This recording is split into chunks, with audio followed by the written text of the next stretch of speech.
Assalamu alaikum. Hope everyone is doing well. So the topic for today is AUB. AUB is abnormal uterine bleeding. ठीक है. अब patient आपके पास आता है तो वो आपको ये नहीं बताता कि मेरे यूट्रस से ब्लीडिंग हो रही है. शी विल से कि ब्लीडिंग हो रही है. अब वो इट मीन्स कि वेजाइनल ब्लीडिंग के साथ आता है. ठीक. अब पेशेंट जो आता है वो आपके पास आता है एबनॉर्मल विजाइनल ब्लीडिंग. तो आपने क्या करना है, एबनॉर्मल विजाइनल ब्लीडिंग में आपके पास पेशेंट ने जब कंप्लेन किया है तो आपने उसका सबसे पहले प्रेगनेंसी टेस्ट करना है. ठीक है.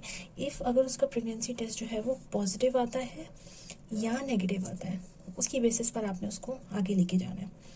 If the pregnancy test is positive, it means कि प्रेगनेंसी है और ब्लीडिंग हो रही है, तो या तो it is the ectopic pregnancy, या तो ये कोई थ्रेटेंड मिसकैरेज है. ठीक. उसके अलावा हमारे पास इनकम्प्लीट मिसकैरेज भी हो सकता है. ठीक. और चौथी चीज़ जो है वो हमारे पास क्या है, फोर्थ थिंग क्या, इट कैन बी. ठीक है. It can be a hydatidiform mole. ये हमारे पास positive pregnancy test with vaginal bleeding, patient presents with vaginal bleeding and the pregnancy test is positive. तो इस कंडीशन में आपके पास 4 हमारे पास डिफरेंशियल्स बनते हैं. सही. सो अब जो है आपके पास प्रेगनेंसी टेस्ट जो है वो नेगेटिव आ गया. इन केस कि वो नेगेटिव आ गया है तो अब आप क्या करेंगे, तो आपने ये देखना है कि इसका मतलब ये है कि ये यूट्राइन ब्लीडिंग हो रही है. सही. ये इंटरनली कहीं से आ रही है.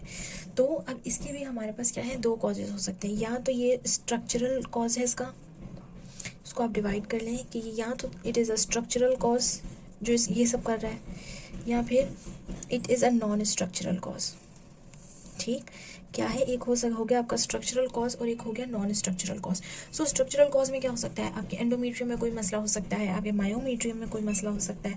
ठीक है. वैसे तो हम यूट्राइन की बात करें पर हो सकता है it could be from the vagina, it could be from the cervix. ठीक है. तो अभी आप सिर्फ याद रखें, it could be from the endometrium और फ्रॉम द मायोमेट्रियम, क्योंकि हम अभी यूट्राइन ब्लीडिंग की बात कर रहे हैं. एंडोमेट्रियम अगर है तो इसका मतलब ये हुआ कि या तो जो है ये आपके पास सबम्यूकोजल लियोमायोमा. लियोमायोमा क्या होता है, फिब्रॉइड्स. सही. सबम्यूकोजल लियोमायोमा हो सकता है. ठीक. उसके अलावा it can be a polyp, और इट कैन बी हाइपरप्लेजिया का कोई केस हो सकता है. ठीक. सही. या फिर कोई भी इसकी मैलिग्नेंसी हो सकती है, लाइक कोई ट्यूमर हो सकता है, कोई कैंसर हो सकता है इसका. अब इन केस ऑफ मायोमेट्रियम, तो मायोमेट्रियम में ऐसी एक डिजीज़ है जो हमारे पास ब्लीडिंग के साथ प्रेजेंट करती है, उसको हम कहते हैं एडिनोमायोसिस. उसको हम क्या कहते हैं, एडिनोमायोसिस. ये एक टैबलेट फॉर्म में मैं बता रही हूँ, इजी हो जाएगा इसको समझना, इसको याद करना इजी हो जाएगा. ठीक. AUB में या तो स्ट्रक्चरल कॉज हो सकता है या non structural. If it is a structural cause तो या तो वो एंडोमेट्रियम से आ रहा है या मायोमेट्रियम से आ रहा है. अगर मायोमेट्रियम से आ रहा है तो वो सबम्यूकोजल लियोमायोमा या फिब्रॉइड हो सकता है, कोई पॉलिप हो सकता है, हाइपरप्लेशिया हो सकता है, कोई मैलिग्नेंसी हो सकती है. मायोमेट्रियम है तो एडिनोमायोसिस हो सकता है. ठीक है. अब आ जाते हैं हमारे पास नॉन स्ट्रक्चरल कॉज. तो नॉन स्ट्रक्चरल कॉजेज में हमारे पास एक ये होता है कि या तो भाई कोई कोगुलोपैथी है. कोगुलोपैथी मतलब वॉन विलिब्रेन फैक्टर का डिफेक्ट है, या किसी भी इसी प्लेटलेट डिसऑर्डर है. तो पहली चीज़ क्या हो गई, कोगुलोपैथी. नॉन स्ट्रक्चरल कॉज में या तो कोगुलोपैथी है या फिर ओव्यूलेटरी डिसऑर्डर है. ठीक है. लाइक एनओव्यूलेशन है. सही. उसके अलावा आइट्रोजेनिक है. आइट्रोजेनिक मतलब कि इंड्यूस्ड है, बाहर से आपने कुछ ऐसा लिया है कि जो ये आपको ये सिम्टम लेकर आ रहा है, या फिर अननोन हो सकता है. सही. तो अगर कोगुलोपैथी है तो उसमें आपके पास वॉन विलिब्रेन फैक्टर की डेफिशिएंसी आ सकती है आपके पास. ओव्यूलेटरी में हमारे पास यानी कि ओव्यूलेटरी में आप क्या कह सकते हैं, आपके पास PCOS भी आ सकता है. ठीक है. एक एग्जांपल बस बता रही हूँ कि ओव्यूलेटरी होगा तो यानी कि एन ओव्यूलेशन हो रही है ना पेशेंट को. ओव्यूलेटरी कॉज में क्या हो रही है, ओव्यूलेशन नहीं हो पा रही. सही. आइट्रोजेनिक मतलब कि आप कुछ ऐसी चीज़ आपके ले रहे हैं, कोई ड्रग ले रहे हैं, कुछ ट्रीटमेंट ऐसा ले रहे हैं जिसकी वजह से आपको ये सब सिम्टम्स आ रहे हैं, जैसे IVF के बाद हो सकता है. ठीक. उसके अलावा आपने जो है HRTs ले लिए, हार्मोन रिप्लेसमेंट थेरेपीज हो गई. ठीक. वारफेरिन का यूज़ करें तो भी आपको ये हो सकता है.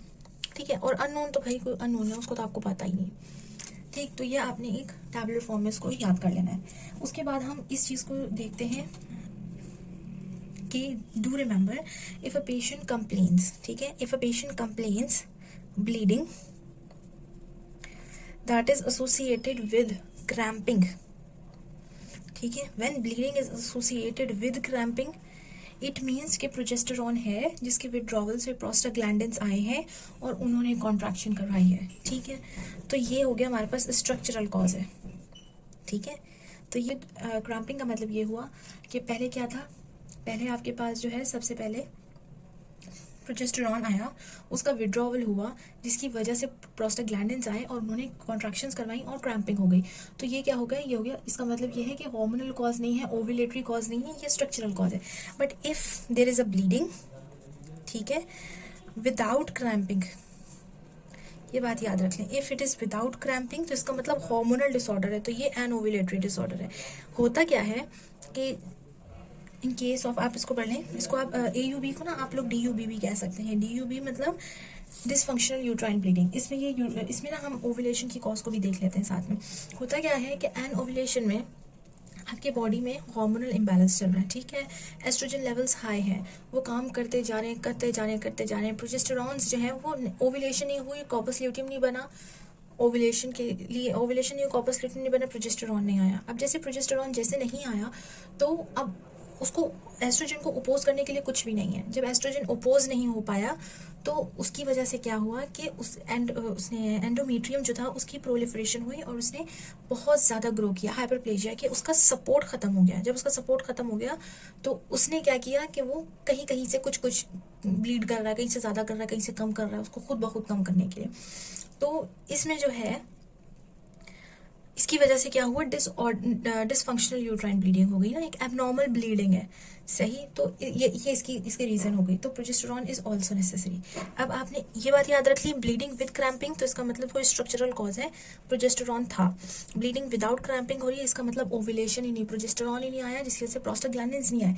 देन तीसरी चीज आपने याद रखनी है हार्मोन के बेस पर। हार्मोन के बेस पर क्या रखने हैं कि if there is a increase in progesterones, आपके अगर बॉडी में प्रोजेस्टेरॉन्स बहुत ज़्यादा हैं, वो आउट ऑफ कंट्रोल हो रहे हैं, तो they will lead to amenorrhoea, ठीक।